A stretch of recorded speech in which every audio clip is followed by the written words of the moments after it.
Hello everyone, this is Adam from Unlocked Audio, and today I am very excited to be reviewing a new plugin that is out by ADPTR Audio Systems called Metric AB. It is a utility-based plugin on the pluginalliance.com site, which is where you can go ahead and download this for a free trial. It says the Metric AB plugin enables you to compare your mix to any reference mix with a simple click of the AB button. It is designed to provide you with a clear, intuitive workflow and unique analysis tools. So essentially what they're saying is that you can use this to reference other mixes, other masters, other songs in your music library, or other mixes that you are actually mixing yourself to see if it compares to things that you have made or favorite artists or other songs that are sonically up to your standards. It's something that I've found that is very useful to use. I've enjoyed using it past few days now, and we're going to dive into it. It's a very complicated plugin because there's a lot going on in it, so I'm going to try to keep it short so that you get a general idea of what's going on, and we're going to start looking at it right now. Okay, so we're going to be looking at this plugin. This is a session that I made specifically for this review. This is kind of a hip-hop electronic type of beat that I made just to get kind of an idea of what we're looking at. So I'm going to go ahead and just play this for you as a reference.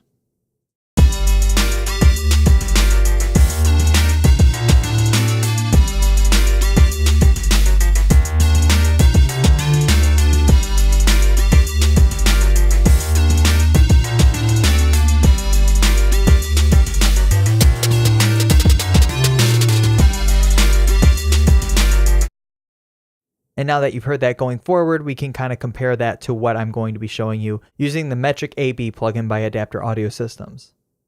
Now, one of the first things I want to point out about this plugin that I really thought was cool, this is a plugin that is designed for references. Now, a lot of times, just like a lot of my friends that I know that do engineering, you want to go ahead and reference a track that you want to compare what you've made to that track. You can load in your song as MP3s or waves or whatever you have available. You find that, like for me, I put a lot of plugins on my master channel at the end of a mix. So when I'm comparing my songs, I have to turn off all the plugins in my master chain, inactivate them or bypass them, listen to my reference, then turn them all back on. That takes a lot of time, and it's very frustrating when doing that. This plugin allows you to get rid of that work and actually allows you to start mixing quickly.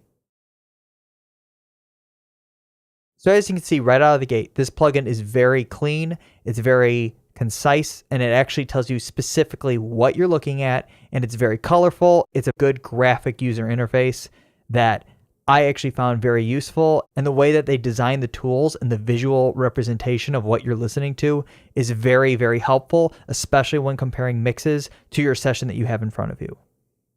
So real quick, if I just go ahead and play back the session, this is the blue section that you see here. The A is the music and the tracks that you're listening to within the session that you are working on. If I go ahead and hit play, you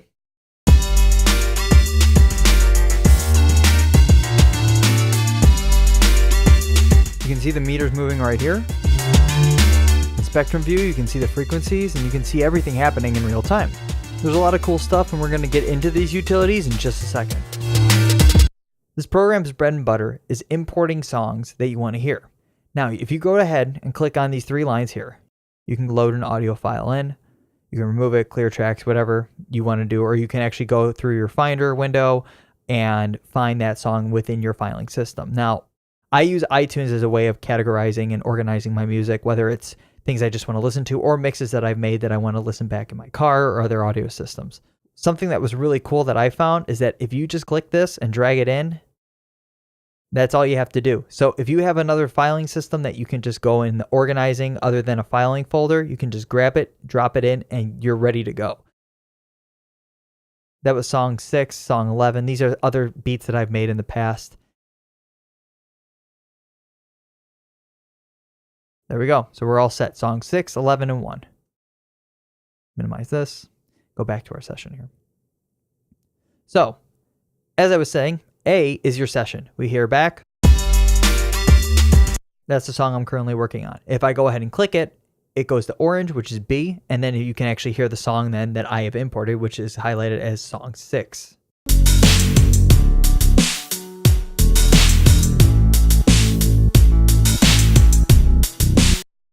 Another neat feature, you don't have to actually stop it to hear back and forth. So if I play under B,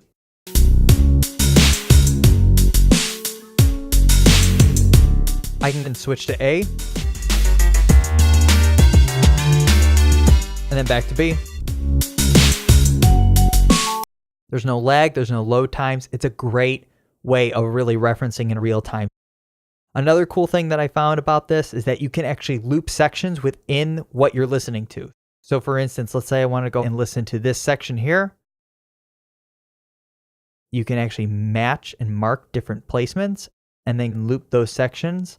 It's really cool. Another thing that this program provides that I feel is very cool, especially for a utility.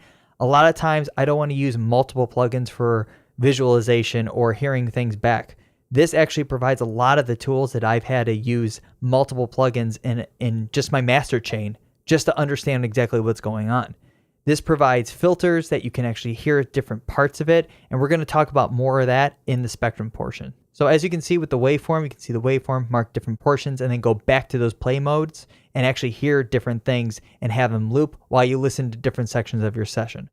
We're going to go into the spectrum section now. So as I was saying before, and as you could see, it was playing that. If I go ahead and hit play though, it shows B as well as A in that real-time format. Now something that I felt really shined here is that you could actually listen to single bands. So for instance, A is highlighted. I can look at A spectrum. I can go ahead and hit B. I'm looking at B spectrum. So the cool part about this is that you can just flip back and forth and see the spectrum of what's happening in real time. If you hit dual, so you can actually see A and B spectrum playing at the same time, and you can compare the two within your mix. And another neat feature to go along with this, which really caught my eye, it was called layered. And this is very helpful if you want to see one stacked on top of the other and see how they compare. If I go ahead and hit play, orange is primary because it's selected. If you switch, now blue takes precedence, but you can still see the peaks and how it's acting from one to another. So it's a really helpful tool.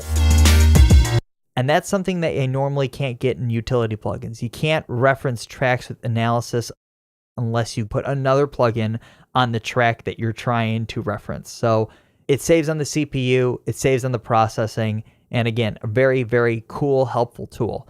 As I was mentioning before with the filters, that's another cool thing I can touch on. You can actually select different places and filters and the frequencies that it's actually affecting. So if you want to hear just subs, you can flip back and forth and just hear what's going on in the sub or bass. Reset brings out all the frequencies, or in the high end too.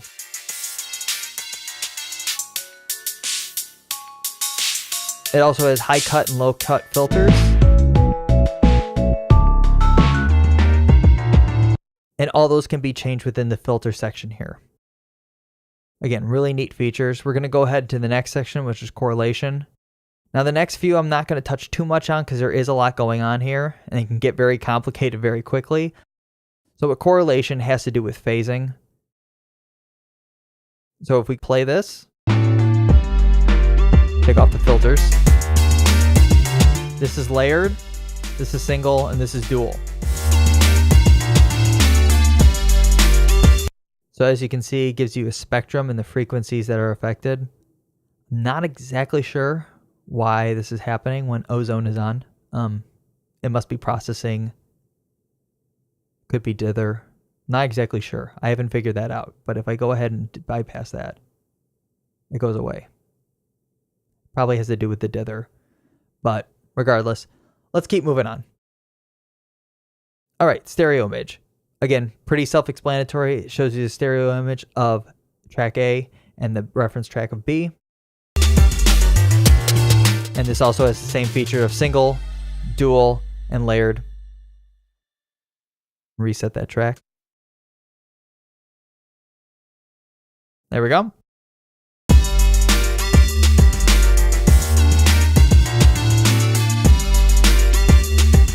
So this is stereo image, and this is a really neat thing that I haven't seen in a lot of plugins side by side like this.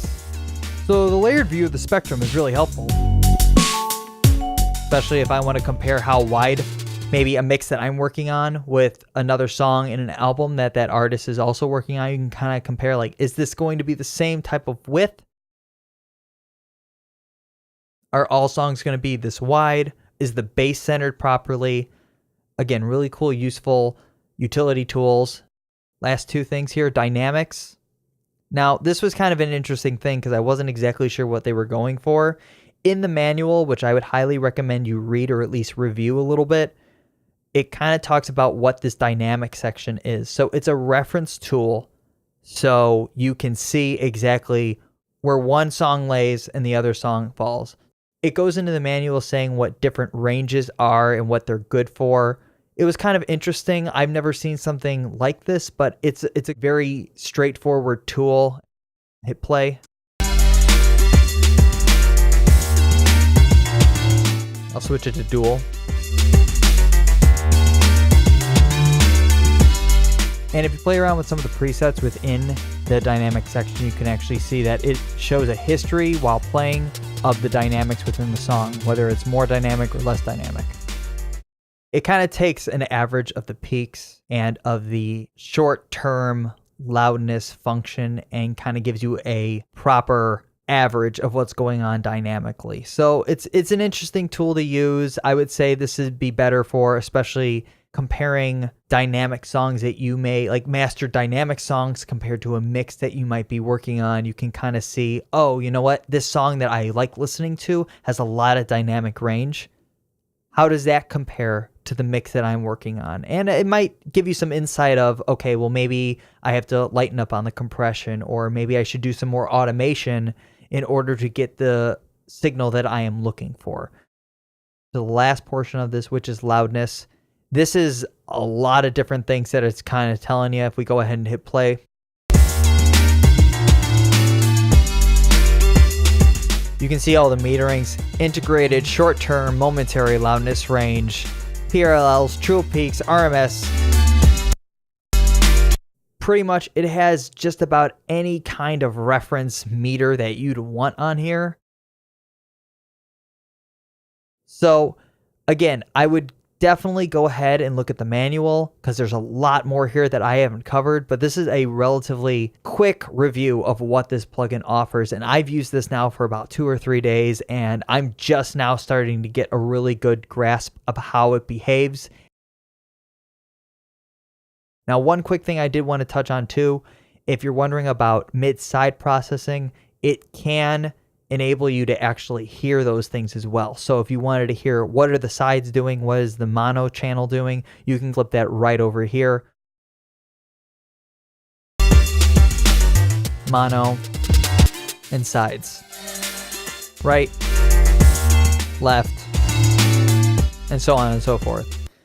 So I would recommend definitely going ahead and trying this. There is a trial you can get for 14 days from the Plugin Alliance site.